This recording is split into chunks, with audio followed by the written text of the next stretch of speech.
आज से 76 साल पहले ये 30 जनवरी 1948 की ही बात थी जब नाथूराम गोडसे ने महात्मा गांधी को गोली मार दी। हुआ ये था कि ये बिरला हाउस है, एक तरह से महात्मा गांधी का घर। शाम 5:15 बजे की बात है। गांधी जी जस्ट अभी अपने कमरे से निकलकर इस प्रेयर ग्राउंड की तरफ बढ़ रहे हैं। दिक्कत वाली बात यह है कि उन्हें बिल्कुल भी अंदाजा नहीं है कि प्रेयर ग्राउंड में इतनी भीड़ में रिवॉल्वर लेके आज उनका हत्यारा नाथूराम गोडसे उनका इंतजार कर रहा है। इतनी भीड़ में रिवॉल्वर किसी को दिखाई ना दे जाए इसलिए गोडसे ने ऐसे खड़े होकर रिवॉल्वर यहाँ छुपा रखी है। अपने कमजोर कदमों से चलते हुए गांधी जी जैसे ही प्रेयर ग्राउंड की सीढ़ियों पर चढ़कर ऊपर पहुंचे, वैसे ही हजारों की भीड़ में खड़े गोडसे ने भीड़ से निकलकर गांधी जी को झुककर प्रणाम किया। गोडसे को आगे आते हुए देख गांधी जी की भतीजी मनु ने आगे बढ़कर गोडसे को बोला, बापू को देर हो रही है, आप साइड हटो। लेकिन आज नाथूराम गोडसे अपना टारगेट सेट करके ही आया था, इसलिए उसने अपने एक हाथ से मनु को धक्का मारा और दूसरे से गांधी जी पर अपनी .39 कैलिबर बेरेटा M1934 रिवॉल्वर तानी और तीनों गोलियां गांधी जी ने दाग दी। देश में इतना बड़ा हत्याकांड हुआ, लेकिन पूरे भारत के मन में सिर्फ एक ही सवाल था। जो गोडसे खुद महात्मा गांधी की पूजा करता था, उन्हें गुरु मानता था, उसने ही गांधी जी को गोलियां क्यों मार दी? मोरओवर, ऐसा क्यों है कि आज भी भारत में ऐसे लोग हैं जो सोचते हैं कि गोडसे ने गांधी को मारकर सही किया? इस वीडियो में 3D एनिमेशन की मदद से डिटेल में समझेंगे कि गांधी जी की हत्या क्यों और कैसे हुई। लेकिन हर बार की तरह शुरू से शुरू करते हैं। गांधी जी की मौत से 38 साल पहले की बात है। बॉम्बे पुणे लाइन के पास के गांव बारामती में साल 1910 में नाथूराम गोडसे का जन्म हुआ। गोडसे का असली नाम रामचंद्र था, पर उसके माँ बाप को लगता था कि उनके परिवार पर किसी तरह का श्राप है जिससे उनके सारे मेल चिल्ड्रन की डेथ हो रही है। इसलिए उन्होंने गोडसे को एक लड़की की तरह पाला और उसको एक नथ पहनाई, जिसकी वजह से उसका नाम पड़ा नाथूराम। स्कूल में मन न लगने के कारण उसने स्कूल ड्रॉप कर दिया और कारपेंटर और फ्रूट वेंडर का काम किया। गोडसे को Hindu religious literature, history, politics पढ़ने का काफी शौक था। ध्यान दो कि महात्मा गांधी की राइटिंग्स को भी वो काफी शिद्दत से फॉलो करता था। इनफैक्ट नाथूराम गोडसे गांधी जी का इतना पक्का फॉलोअर और बिलीवर था कि उसने 1930 में सिविल डिसोबीडियंस मूवमेंट में भी बढ़ चढ़कर पार्ट लिया। 1932 में नाथूराम गोडसे ने RSS और हिंदू महासभा को ज्वाइन किया और यहीं पर वो वीर सावरकर के कांटेक्ट में आया। नाथूराम गोडसे और वीर सावरकर के बारे में एक बहुत ही अनबिलीवेबल बात ये भी है कि 1975 में पब्लिश हुई एक बुक फ्रीडम एट मिडनाइट के अकॉर्डिंग ये दोनों गे या होमोसेक्सुअल थे। ऐसा मैं नहीं बोल रहा, बल्कि इस बुक के पेज नंबर 423 पर आपके सामने लिखा हुआ है। लेकिन इसके साथ ही आपको ये बात भी पता होनी चाहिए कि इस बुक के रिलीज होने के एक साल बाद ही यानी 1976 में नाथूराम गोडसे के सगे भाई गोपाल गोडसे ने बॉम्बे कोर्ट में इस बुक के ऑथर्स के खिलाफ डिफेमेशन केस किया और इस बुक पर बैन लगाने की डिमांड भी की थी। फॉलोइंग दिस, इस फ्रीडम एट मिडनाइट बुक के नेक्स्ट एडिशंस में से होमोसेक्सुअलिटी वाली बात को रिमूव कर दिया गया। खैर, वीर सावरकर की संगत का सबसे बड़ा असर नाथूराम गोडसे पर यह हुआ कि उसकी आइडियोलॉजी पैसिफिस्ट से मिलिटेंट की तरफ बढ़ने लगी। अगर समय बीतता गया वैसे वैसे गोडसे के मन में गांधी जी के लिए दुश्मनी बढ़ती गई। नाथूराम गोडसे गांधी जी से इसलिए नफरत करने लगा था क्योंकि उसका मानना था कि गांधी जी ने अखंड भारत के कॉन्सेप्ट को कमजोर कर दिया है। नाथूराम गोडसे ऐसा भी मानता था कि गांधी जी मुस्लिम कम्युनिटी के लोगों को अपने हर मेजर डिसीजन में ज्यादा सपोर्ट करते हैं और हिंदू धर्मों के लोगों के खिलाफ जाकर उन्होंने देश को धोखा दिया है। धीरे धीरे ये विचारधारा नाथूराम गोडसे के दिमाग में इतनी मजबूत हो गई कि उसने गांधी जी को जान से मारने का फैसला कर लिया। ओवरऑल इस टाइमलाइन को इन ग्राफिक्स के जरिए आप ऐसे समझ सकते हो कि 1942 एक वो बीच का साल था जब नाथूराम गोडसे की विचारधारा ने शिफ्ट मारा। 1910 में पैदा होने के बाद से लेकर 1942 तक इस इतने ड्यूरेशन में वो गांधी जी का भक्त था और 1942 से लेकर 1948 में उन पर गोली चलाने तक वो उनसे नफरत करता था। इस वीडियो के आगे के हिस्से में 2 पैरेलल स्टोरीज चलने वाली हैं, तो थोड़ा सा अलर्ट रहना। अगर बात करूं नाथूराम गोडसे की, तो बॉम्बे से चलकर वो 30 जनवरी 1948 को सुबह 7 बजे ओल्ड दिल्ली रेलवे स्टेशन पहुंच जाता है। ऑन द अदर हैंड, आज हत्या वाले दिन बिरला हाउस में रोजाना की तरह ही गांधी जी सुबह 3:30 बजे उठे और उन्होंने 4:45 बजे अपनी प्रार्थना सभा की, शहद और नींबू वाला गर्म पानी पिया और 4:45 बजे वापस सोने चले गए। 3 घंटे सोने के बाद सुबह 8 बजे गांधी जी फिर से उठते हैं और अपना नॉर्मल रूटीन फॉलो करते हैं। नॉर्मली उनके रूटीन में इंक्लूडेड होता था सुबह उठ के ब्रिज कृष्ण से अपनी मालिश करवाना, अखबार पढ़ना, आभा से बांग्ला सीखना, नाश्ते में बॉइल्ड वेजिटेबल्स खाना और बकरी का दूध पीना। मोरोवर, महात्मा गांधी से रिलेटेड एक डिस्टर्बिंग बात ऐसी भी है जिसको पहली बार में सुन के तो विश्वास ही नहीं होता, पर हाँ, इस बात को प्रूव करने के लिए काफी सारे ठोस सबूत आज भी मौजूद हैं। असल में बात यह है कि कुछ साल पहले ही महात्मा गांधी ने ब्रह्मचर्य अपना लिया था। उनके लिए सिर्फ ब्रह्मचारी होना काफी नहीं था। उनका मानना था कि उनके फॉलोअर्स के सामने उन्हें ये प्रूव भी करना चाहिए कि वो एक कठोर ब्रह्मचारी हैं और उनका सेल्फ कंट्रोल बहुत ही स्ट्रॉन्ग है। अब ये बात सुनने में बहुत अजीब है, लेकिन हाँ, अपने ब्रह्मचर्य को साबित करने के लिए वो अपने इनर सर्किल की लेडीज के साथ में सोते और नहाते थे। चौंकाने वाली बात यह है कि गांधी जी ने अपने इन एक्सपेरिमेंट्स को कभी भी दुनिया से छुपाया ही नहीं। अपने लेटर्स में गांधी जी ने कई बार इन 3 लेडीज के बारे में जिक्र किया है। ये है मनु, जो कि सिर्फ 17 साल की थी, यानी गांधी जी से 60 साल छोटी, और ये गांधी जी की भतीजी थी। ये है आभा, जो कि गांधी जी के भतीजे कन्हू गांधी की वाइफ थी, और ये है सुशीला नायर, जो कि गांधी जी की पर्सनल फिजिशियन थी। In one of his letters Gandhi ji has mentioned that while taking bath with Sushila Nair, अपने ब्रह्मचर्य को साबित करने के लिए वो अपनी आंख बंद कर लेते थे। एनीवेज 30 जनवरी 1948 का गांधी जी का पूरा दिन अलग अलग मीटिंग्स में बीत गया। 2:30 बजे उन्होंने अपना ऑटोग्राफ दिया, जो कि उनकी जिंदगी का आखिरी ऑटोग्राफ था। आगे बढ़ने से पहले ये विजुअलाइजेशन भी आपको क्लियर होना चाहिए कि इस समय गांधी जी यहाँ अपने कमरे में बैठकर मीटिंग कर रहे थे और रूम से बाहर निकलकर इस जगह पर प्रेयर ग्राउंड था। गांधी जी रोजाना शाम को 5 बजे इस प्रेयर ग्राउंड में प्रार्थना सभा करने जाते थे। प्रार्थना सभा का मतलब है नॉर्मली कुछ भजन्स वगैरह करना या फिर गांधी जी का हजारों की भीड़ को ज्ञान देना। आज हत्या वाले दिन यानी 30 जनवरी 1948 को उनकी लास्ट मीटिंग सरदार वल्लभ भाई पटेल के साथ चल रही है और गांधी जी प्रार्थना सभा में जाने के लिए ऑलरेडी 15 मिनट लेट हो चुके हैं। वहीं दूसरी ओर गोडसे अपने साथी नारायण आप्टे और विष्णु करकरे के साथ सुबह 7 बजे ओल्ड दिल्ली रेलवे स्टेशन के 6 नंबर रेस्टिंग एरिया में पहुंचे। वहां पहुंचकर उन्होंने अपनी फाइनल प्लानिंग को अंजाम दिया। लेकिन आगे बढ़ने से पहले आपको क्लियरली समझा दूं कि ये तीनों ही गांधी जी की हत्या के मास्टरमाइंड्स थे। नाथूराम गोडसे के साथ मौजूद ये नारायण आप्टे है और ये विष्णु करकरे है। ये तीनों ही हिंदू महासभा के माध्यम से एक दूसरे के कांटेक्ट में आए थे। खैर, पहले तो तय हुआ कि गोडसे बुर्का पहनकर जाए। वो लोग बाजार से 50 रुपए का बुर्का लेकर भी आए, पर उसकी बाहें ढीली होने की वजह से पिस्टल उसमें बार बार फंस रही थी। और दूसरा एक इंपॉर्टेंट रीजन ये भी था कि गोडसे को फीमेल ड्रेसअप में अपना पकड़ा जाना बदनामी जैसा लग रहा था। उसकी विचारधारा ये थी कि गांधी जी को मारने का ये कदम भारत के हित में है और उसे इस बात पर बहुत गर्व है। तब आप्टे ने सजेशन दिया कि सीधा साधा तरीका ही सबसे अच्छा होता है, और उन्होंने उन दिनों की ट्रेंडिंग ड्रेस खाकी बुश जैकेट और ब्लू ट्राउजर्स को अपना असैसिन लुक चूज किया। इसके बाद गोडसे ने अपनी बेरेटा पिस्टल में 7 गोलियां भर ली। प्रार्थना सभा का टाइम पास आता जा रहा था। गोडसे और उसके साथी रेलवे स्टेशन से बिरला मंदिर अपनी जीत के लिए आशीर्वाद लेने गए। बिरला मंदिर के बाहर पहुंचने के बाद नारायण आप्टे और विष्णु करकरे तो लक्ष्मी नारायण के दर्शन के लिए मंदिर के अंदर चले गए, लेकिन गोडसे अपने निशाने की प्रैक्टिस करने के लिए बिरला मंदिर के पीछे जंगल में चला गया, क्योंकि आज उसका लक्ष्य एकदम क्लियर था।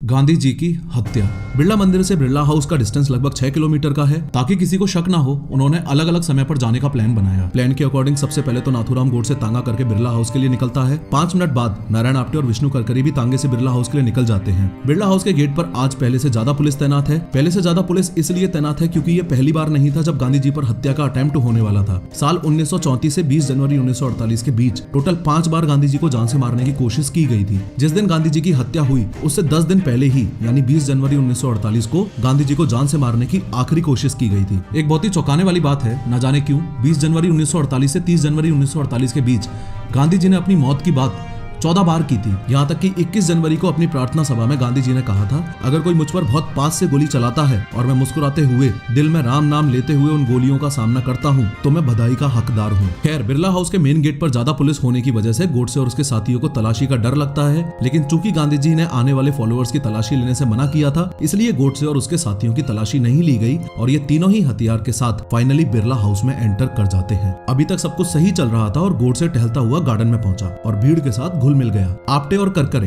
गोडसे के दोनों तरफ जाके खड़े हो गए ताकि कोई गोडसे को रोकने के लिए आगे आए तो वो गोडसे की हेल्प कर सके। शाम के 5 बज चुके हैं, काउंटडाउन शुरू हो चुका है, पर अभी भी गांधी जी वल्लभ भाई पटेल के साथ मीटिंग में उलझे हुए हैं। वहीं इसी समय गोडसे अपने दोनों साथियों के साथ गांधी जी के आने का इंतजार कर रहा है। लेकिन जैसे जैसे गांधी जी का आना डिले होता जा रहा था, गोडसे को अपना प्लान फेल होता हुआ नजर आ रहा था। तभी 5:15 बजे बिरला हाउस से गांधी जी अपनी दोनों ग्रैंड नीसेस मनु और आबा के कंधे पर हाथ रखकर चलते हुए आते दिखते हैं। गांधी जी मनु और आबा को अपनी वॉकिंग स्टिक्स मानते थे। गांधी जी के पीछे उनके पर्सनल असिस्टेंट प्यारेलाल, उनकी पर्सनल फिजिशियन सुशीला, सरला और डेली गांधी जी की मसाज करने वाले ब्रिज कृष्ण चल रहे हैं। गांधी जी का दुर्बल शरीर पूरी तरह मनु और आबा के सहारे चल रहा है। गोडसे को अपना सपना साकार होता हुआ नजर आ रहा है। जैसे ही गांधी जी सीढ़ियां चढ़कर गार्डन में पहुंचते हैं, गोडसे भीड़ को चीरता हुआ गांधी जी के सामने आकर खड़ा हो जाता है। दोनों हाथ जोड़कर प्रणाम करता है, कहता है नमस्ते गांधी जी और पैर छूने के लिए नीचे झुकता है। मनु गोडसे को साइड हटने को कहती है क्योंकि गांधी जी सभा के लिए काफी लेट हो चुके थे, पर गोडसे तो आज गांधी जी का वध करने के इरादे से ही आया था। गोडसे सिर्फ गांधी जी को ही नहीं मारना चाहता था, बल्कि वो तो पाकिस्तान लेजिस्लेटिव असेंबली में बम ब्लास्ट करके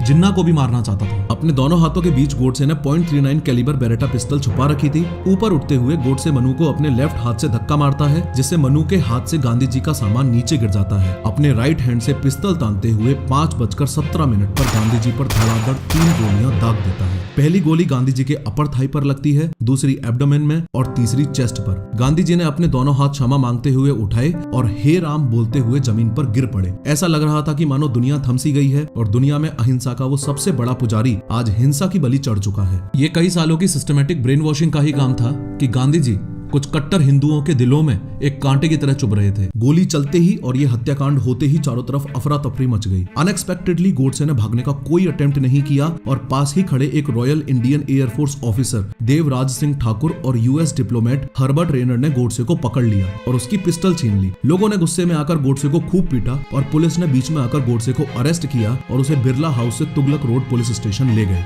गोलियां लगते ही गांधी जी को तुरंत वापस बिरला हाउस ले जाया गया। बदकिस्मती से बिरला हाउस की डिस्पेंसरी में उस दिन एक डॉक्टर तक भी मौजूद नहीं था। अगर आपने मेरी इंदिरा गांधी वाली वीडियो देखी है तो ये कहानी कुछ वैसी ही है। इस वीडियो में मैंने बताया था कि इंदिरा गांधी को जब उनके ही बॉडीगार्ड्स ने गोली मार दी थी तो डॉक्टर और एम्बुलेंस ना होने की वजह से कैसे उन्हें एम्बेसडर में हॉस्पिटल ले जाया गया था। खैर, गांधी जी को गोलियां लगने के बाद हॉस्पिटल नहीं ले जाया गया और बृज कृष्ण जब तक डॉक्टर को लेकर आया तब तक बहुत देर हो चुकी थी। शाम 5:40 पर मनु ने कहा, बापू अब नहीं रहे। देश के राष्ट्रपिता की डेथ से पूरी दुनिया शौक में थी और देश की नींव ही टूट चुकी थी। पर सवाल अभी भी वहीं की वहीं है। जो गोडसे खुद गांधी जी की पूजा करता था, उन्हें गुरु मानता था, उसने ही गांधी जी को गोलियां क्यों मार दी? नाथूराम गोडसे को महात्मा गांधी को मारने का जितना कारण अभी तक आपको पता चला है वो अधूरा है और ये बहुत ज्यादा जरूरी है कि गोडसे की साइड को भी ध्यान से देखो और समझो। आजादी के बाद के इस पहले हत्याकांड के कुछ रीजंस हैं जो खुद गोडसे ने अपनी बुक मैंने गांधी को क्यों मारा में एक्सप्लेन किए हैं। नफरत की आइडियोलॉजी ने इस हत्या के पीछे के मास्टरमाइंड्स को कैसे इन्फ्लुएंस किया, चलो डिटेल में समझते हैं। ध्यान रहे, आगे आने वाले सातों के सातों पॉइंट्स गोडसे ने खुद अपनी किताब में मेंशन किए हैं। पहला तो ये कि गांधी जी का अपने मन के हिसाब से नेशनल मूवमेंट्स को स्टार्ट करना और एंड करना, इस बात की बुराई तो नेहरू और पटेल भी करते थे।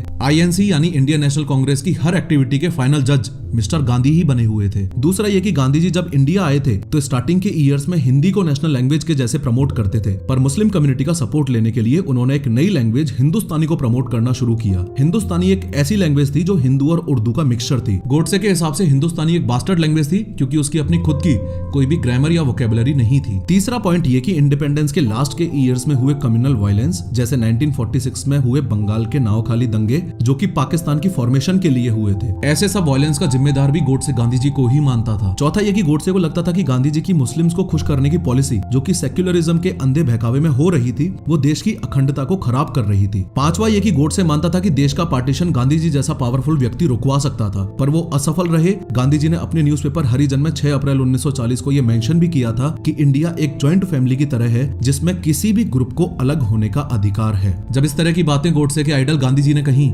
तब उसे काफी सदमा पहुंचा। सिक्स्थ पॉइंट ये कि आजादी के बाद जो हिंदू और सिख भारत को अपना देश समझकर पाकिस्तान से वापस आए, उनको किसी भी तरह की बेसिक फैसिलिटीज नहीं मिल रही थी, जिस वजह से वो रेफ्यूजीज दिल्ली के फुटपाथ्स पर रहने पर मजबूर थे। इतने रीजंस के अलावा जिस रीजन ने गांधी जी की मौत में आखिरी कील गाड़ी वो था उनका लास्ट प्रो मुस्लिम फास्ट जो कि उन्होंने 13 जनवरी 1948 से 18 जनवरी 1948 तक किया। इस फास्ट का मकसद था कि दिल्ली में मुस्लिमों के मस्जिद को हिंदू रेफ्यूजीज से खाली करवाना और पाकिस्तान को ड्यू 55 करोड़ रुपए देना, जबकि उस समय पाकिस्तान ने हमारे देश पर हमला किया हुआ था। गांधी जी इंडिया के राष्ट्रपिता के रूप में अपनी ड्यूटीज में फेल रहे और पाकिस्तान के राष्ट्रपिता ज्यादा साबित हुए। भारत माता का एक रिस्पॉन्सिबल बेटा होने के कारण मैंने सोचा कि हमारे देश को डिवाइड करने वाले राष्ट्रपिता के जीवन को समाप्त करना मेरी ड्यूटी है। गोडसे ने इस पूरे एक्ट को रामायण में राम और महाभारत में अर्जुन की तरह अपनी एक ड्यूटी बताया। गांधी जी की डेथ से पूरे देश में एक मातम सा फैल गया। नेहरू ने ऑल इंडिया रेडियो पर देश को एड्रेस करते हुए इंग्लिश में ही कहा कि Friends and comrades, the light has gone out of our lives and there is darkness everywhere.